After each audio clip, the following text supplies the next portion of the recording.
जिसको सबसे पहले एसटीएफ ने पकड़ा था 2016 में, उसको लाइसेंस समाजवादी पार्टी ने जारी किया था। जो फोटो रिलीज हो रही है, देश के अंदर दो नमूने हैं, एक दिल्ली में और एक लखनऊ में बैठते हैं। जब देश में कोई चर्चा होती है तो तुरंत वह देश छोड़ करके भाग जाते हैं, और मुझे लगता है कि यही आपके बबुआ के साथ भी हो रहा होगा। वह भी देश से फिर जाएंगे इंग्लैंड की सैर सपाटे में, और आप लोग यहां चिल्लाते रहेंगे। महोदय, कोडीन कफ सिरप का मुद्दा जो इन्होंने उठाया है, मुद्दा था नकली दवाओं के सेवन के कारण होने वाली मौतों का,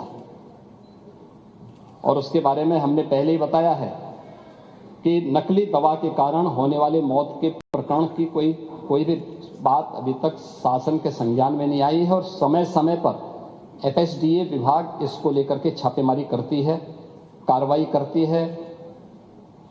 कंपनियों में भी इस प्रकार की कार्रवाई होती है।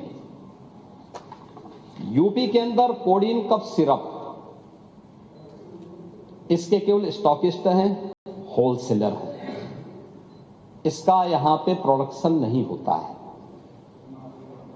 ये मध्य प्रदेश में, हिमाचल में और अन्य राज्यों में होता है, और जो मौत के प्रकरण सामने आए हैं, वे मौत के प्रकरण अन्य राज्यों में आए हैं। जिन राज्यों में आए हैं, वह जो भी प्रकरण सामने आए हैं, यह तमिलनाडु में बने हुए एक सिरप के कारणों सामने आई है। ये पूरा प्रकरण